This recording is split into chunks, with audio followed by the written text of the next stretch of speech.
Have you ever wondered why is it that persons tend to be negative and or judgmental when someone goes missing?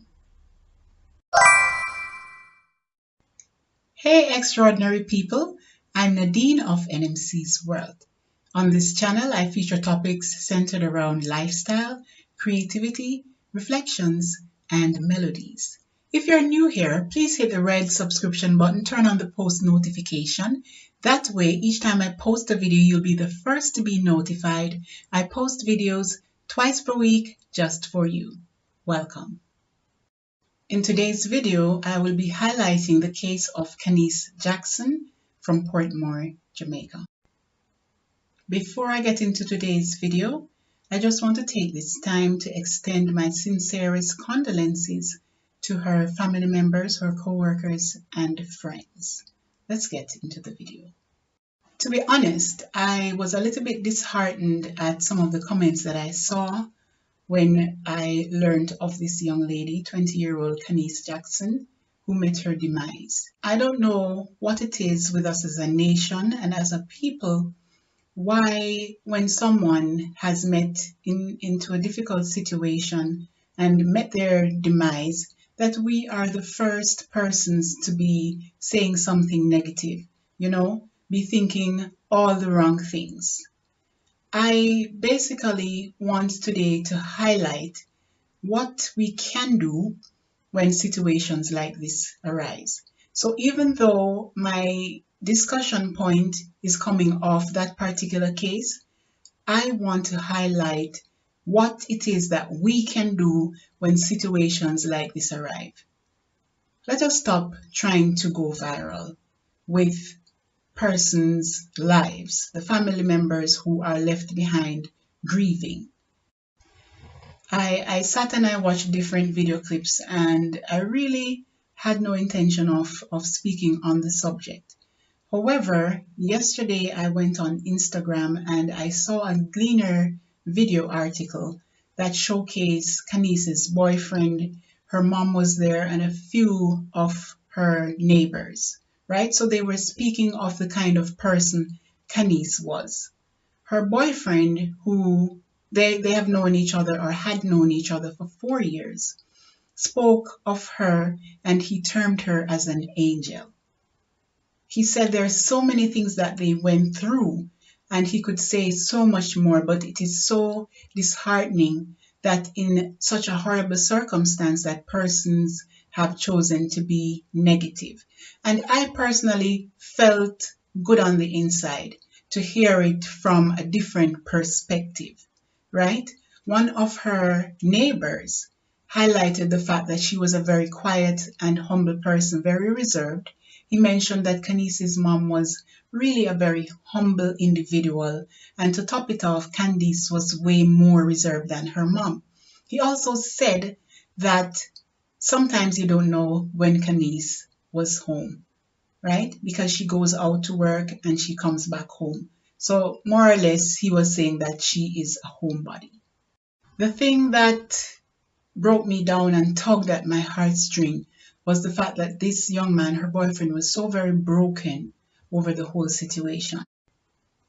I think as individuals and citizens of any country, whether it's Jamaica or across the world, we can start by trying to make a difference in how we approach circumstances such as these, right? Let us not be quick to be judgmental. Let us not be quick to put the situation in a negative light and to make negative comments and cast aspersions. 3/4 of the time, we don't really know the person. We've never met them before. And as such, it's a little bit unfair of us to be saying things that we really have no evidence on. At a point in the interview, Khanice's boyfriend made mention of the fact that he had spoken to her about taking a ride from this individual. Now, if we should think about, put ourselves in the person's shoe for a minute. You live in a particular direction. You have somebody who lives in the vicinity as well. One of the news items mentioned that where she used to work, that this person actually worked not very far from there. So I was thinking it's not very unusual for somebody who lives in your community to offer you a ride to go to work in the mornings. The news also highlighted that belongings of Khanice were found at the location.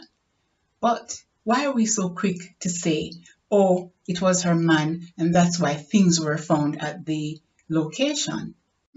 One of the police personnel spoke to the fact that a handbag and a bank card were found at the perpetrator's home.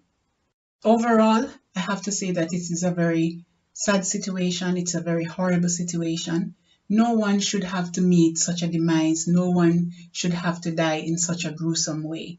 What are some of the solutions that we can come up with to help to mitigate against some of these things happening? I'm tired of hearing about cases like this where young people go missing, young people and adults alike. And at times it has to do with persons who you know and persons who you don't know. When I did my get to know me tag video, I mentioned one of the regrets that I had because that was one of the questions in there. You can view it in the card above. And I spoke about being too trusting of individuals. Sometimes the persons who we trust are the very people who hurt us the most.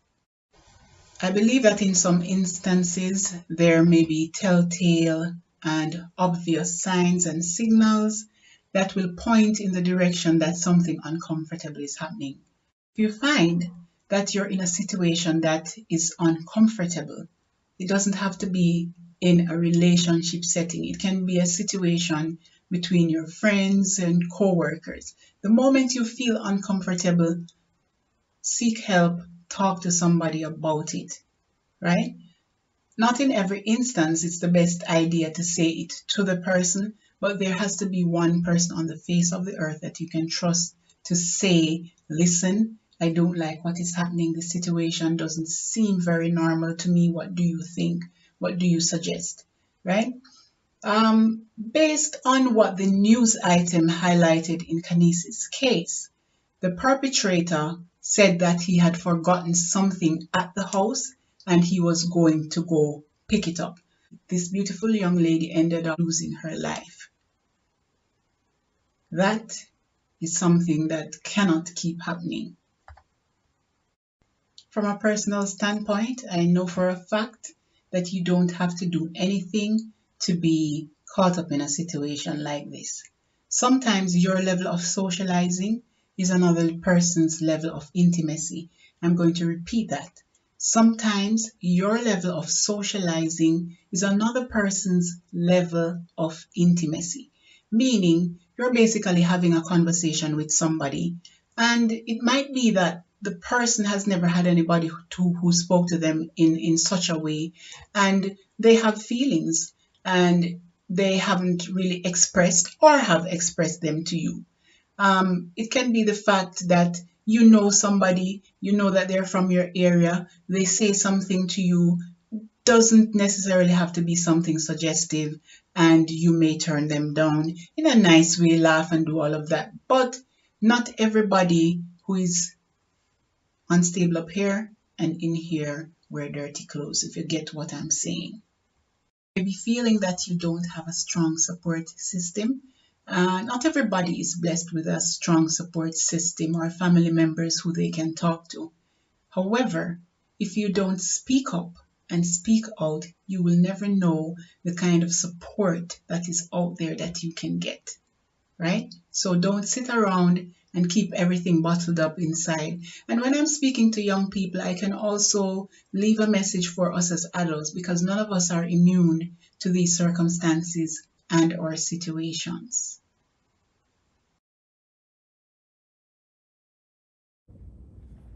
On Tuesday, March 30, 2021, Mr. Robert Fowler, 50 years old, mechanic of a Portmore address and employed to Bowler's Motoring World, was charged with the murder of Khanice Jackson, accounts clerk of a St. Catherine address and formerly employed to Polyfoods Limited located in Crossroads.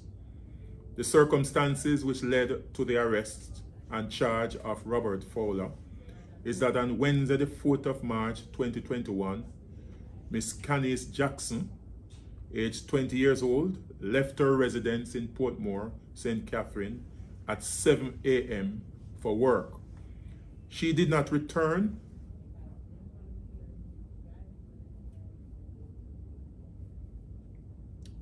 She did not turn up for work, and efforts to contact her were unsuccessful.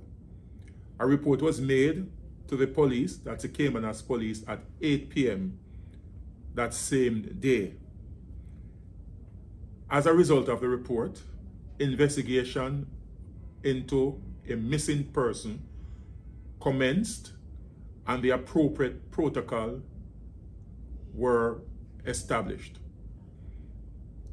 On Friday, the 26th of March, 2021, the body of a female was discovered at the Whole Fishing Village in Portmore, St. Catherine, that is in the vicinity of the Dyke Road.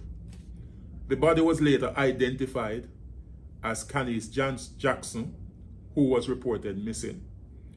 Investigation led the police to Crossroads, where Mr. Fowler was taken into custody. After further investigation and interview, the police was able to recover a number of physical items, including a handbag suspected to be that of Miss Jackson, as well as a banking card and other physical evidence. The accused also gave a caution statement that was recorded in the presence of his attorney. It is to be noted that based on investigation, the victim was killed between 7 a.m. and 9 a.m. in the morning that she left for work. After the postmortem result, it will be determined if additional charges will be preferred against the accused.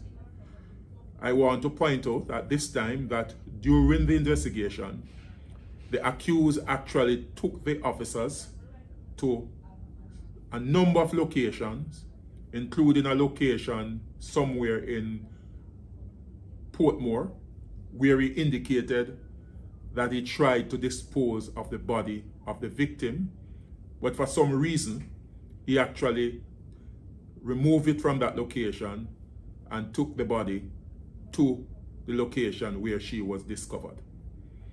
He also took the police to an address in Crossroads, where he claimed that certain items of clothing were disposed of. When the police went and searched, it was not discovered, as we believe that it could have been taken by the garbage collectors. Investigation continues. I also want to point out that a piece of garment, a chamois to be specific, was also discovered, which is very critical to the investigation. He will appear before the court on the 9th of April 2021, where he will answer to the charge. DCP, can you clarify, when you visited his home, were there items that were identified there as well? Her handbag, a bank card, and other physical evidence, which I don't want to get into, were actually identified at her home. And I also want to point out that when the initial report was made, we were told that the person that she might have had contact with was Robert Fowler, who used to take her periodically to work whenever he drives a motor car. In addition, I want to clarify, based on our investigation, that there was no intimate relationship between the two parties. Our understanding that it was just a pure platonic relationship that existed. On the morning of her death, our investigation also revealed that Mr. Fowler had actually lured her to his home under the guise that he had forgotten to take a piece of equipment that was relevant to his trade as a mechanic rather, and that's how she ended up being at his home in Portmore. So in the caution statement, was there evidence of motive established? Well, based on what we were told, that there was an argument, a dispute, and he got upset and she was strangled. That's the way he actually strangled her. He used a piece of rope. And just to say that, without giving away too much, that a similar piece of rope was actually found at his house. And he admitted that, yes, the victim was strangled, albeit he may have given a different account as to where the incident happened. But we believe, based on our investigation, that it happened at his home. And the body remained there until he returned from work. He disposed of the body in a Nissan Caravan that he actually drove. In relation to the quality of the investigation and the prospect of more charges, when are we likely to hear of whether or not more charges are to come? As soon as the post-mortem result is received, that will determine, in terms of whether additional charges will be preferred. As I can say without any conclusive evidence, we suspect that she was assaulted, by the accused. Sexually assaulted by the accused. We are also looking at, the whole issue of this phone will be interrogated to see what we can get from that phone to support our investigation. And we believe that we will get critical information and coordinates to assist us. All right, thank you. And I must commend the officers for the swiftness in terms of bringing the matter to a conclusion. I know that they spent several hours. Despite the view that is held, I think the officers responded well to have brought us to the conclusion that we receive, and I will say that we will ensure that an airtight case is presented with a level of dispatch and urgency. This is one case. The outstanding material will be supplied within short order. We are paying special attention to this one, and we have to, whatever we need to fast track will be fast tracked so that justice can be served. We believe that our women must be protected, and as a law enforcement body, we will have to do what is necessary to send the right signal, and we have no doubt that the criminal justice system will also send the right signal that we do not tolerate assault on women and as a matter of fact, assault on anyone. And when we brutally murder our people, the law must send the right message, and the system must send the right message. Finally then, there are people who are concerned about, whether or not they are safe given the level of violence in the society. While it is difficult to police these kinds of incidents, what are we doing to make people more safe, or how can we engage the community and help keep people safe?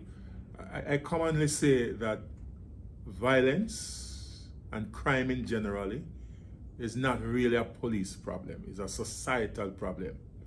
And whilst the police can have our own plans and strategy to cauterize the violence, it requires the entire society a joined up approach. We can have high visibility, we can use our intelligence in the appropriate and efficient way, and we are getting better at those. The result is very clear in terms of the quick succession, or the quick way in which we bring perpetrators to justice, the amount of cases that are being solved, and the result the attendant result in terms of guilty pleas that we are getting, I think it is unprecedented.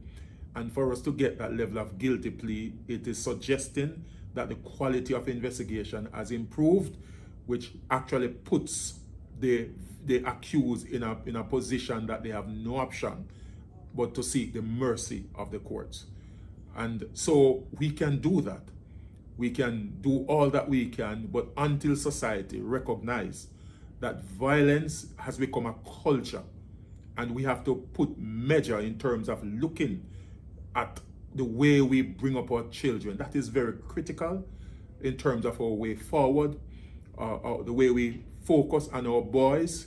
We give them that. There needs to be a culture change in terms of all of us, including social entity or NGOs, government entities, the church, the civic organization, recognizing that all of us do have a role to play in this process.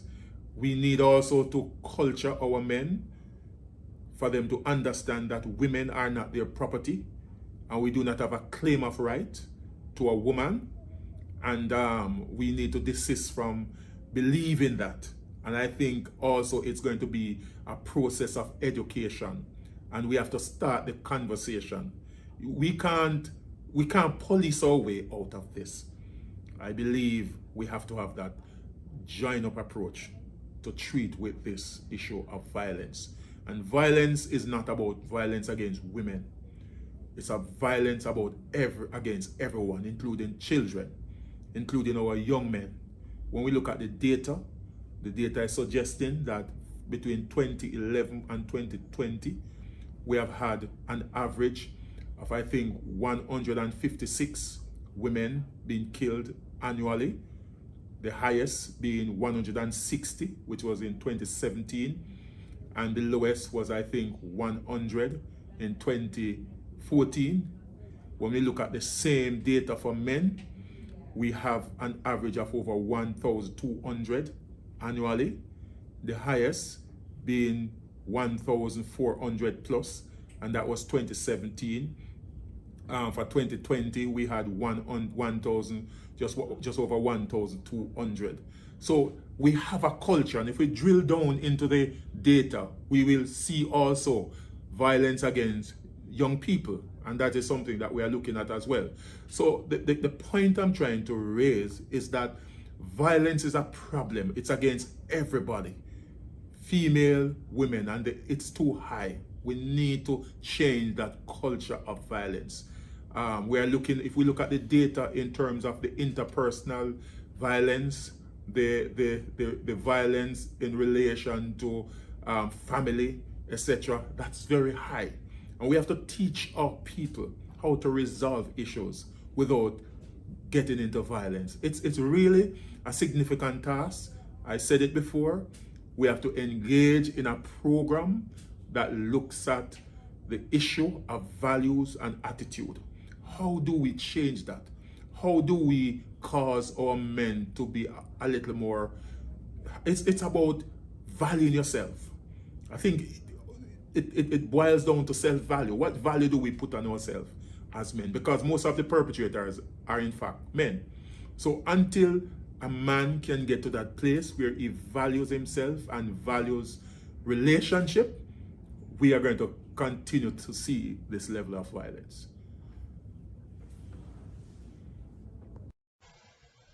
Thank you so much for watching. I really do appreciate you for doing so.